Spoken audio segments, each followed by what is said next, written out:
झालीच पाहिजे, शेतकऱ्यांची कर्जमाफी झालीच पाहिजे, जनशक्ती शेतकरी संघटनेचा विजय असो, जनशक्ती शेतकरी संघटनेचा विजय असो, जय जवान जय किसान, जय जवान जय किसान, जनशक्ती शेतकरी संघटनेचा विजय असो। करमाळा तालुक्यातील केम गावात तुरीच्या शेतात लागले आगळे वेगळे बॅनर।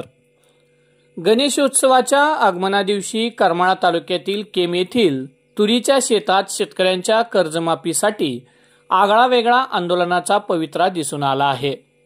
जनशक्ती शेतकरी संघटनेचे संस्थापक अध्यक्ष अतुल खुपसे यांनी उपमुख्यमंत्री अजित पवारांना थेट प्रश्न विचारणारे आणि शेतकऱ्यांच्या आत्महत्या अधोरेखित करणारे बॅनर शेतात लावून लक्ष वेधून घेतले आहे। बॅनरवर आत्महत्या केलेल्या शेतकऱ्यांचे प्रतिकात्मक फोटो तसेच उपमुख्यमंत्री अजित पवार, संघटनेचे पदाधिकारी आणि अतुल खुपसे यांचे फोटो झळकत असून त्यावरील मजकुराने प्रशासनाचे डोळे उघडावेत असा संदेश दिला आहे। बॅनरवरील तीव्र प्रश्न असे आहेत की सांगा दादा सांगा, योग्य वेळ कधी येणार? योग्य वेळ येण्यासाठी अजून किती शेतकऱ्यांच्या आत्महत्या लागणार? प्रिय दादा, योग्य वेळेसाठी लागणाऱ्या शेतकऱ्यांच्या आत्महत्यांचा कोटा आम्हाला कळवा। आमच्या कर्जमाफीसाठी आम्ही सामूहिक आत्महत्या करण्यास तयार आहोत। या माध्यमातून शेतकऱ्यांनी सरकारसमोर तीव्र नाराजी व्यक्त केली आहे। जनशक्ती शेतकरी संघटनेचे संस्थापक अध्यक्ष अतुल खुपसे यांनी प्रसारमाध्यमांशी पुढे बोलताना काय म्हणाले ते पहा।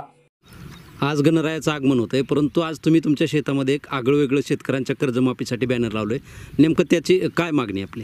एका बाजूने गणरायाचं आगमन होत असताना महाराष्ट्रातील तमाम शेतकरी आत्महत्या करत आहेत। दररोज 8 शेतकऱ्याच्या आत्महत्या होत आहेत, तरीही सरकार हे ठिकाणी आत्महत्याकडे गांभीर्याने बघत नाही। एका बाजूने बघितल्यानंतर हा आमदार इकडून तिकडे गेला, फुटीफुटीच्या बातम्या, राजकारणाच्या बातम्या, टीकाटिप्पणीच्या बातम्या, परंतु सर्वसामान्य गरीब शेतकरी जो कर्जासाठी आत्महत्या करतो याच्याकडे लक्ष दिलं जात नाही। आणि आम्ही टीव्हीच्या माध्यमातून पाहिलं की अजितदादा कंटिन्यू म्हणतायत की योग्य वेळ आल्यानंतर कर्जमाफी करू। तर आम्हाला अजितदादांना विचारायचं आहे की योग्य वेळ येणार कधी आहे? एका बाजूने 8 शेतकरी दररोज आत्महत्या करत असताना योग्य वेळ येत नसेल तर दादा तुमची योग्य वेळ किती आहे? तुम्हाला किती आत्महत्या अजून लागणार आहेत? म्हणजे किती आत्महत्याचा कोटा पूर्ण झाल्यानंतर तुम्ही या ठिकाणी कर्जमाफी करणार आहे?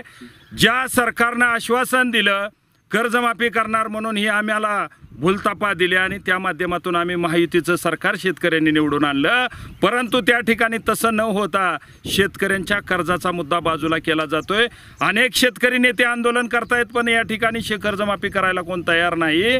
म्हणजे 3 तिगाड आणि बिगाड अशा पद्धतीचं हे सरकार आहे आणि अजितदादांनी गरिबाच्या शेतकऱ्याच्या दुःखावर मीठ चोळण्याचं काम केलंय का तर योग्य वेळ आल्यानंतर कर्जमाफी करू म्हणून कितीचा कोटा द्यायचा म्हणून आज या ठिकाणी आज गणपती बाप्पाचं आगमन होतंय।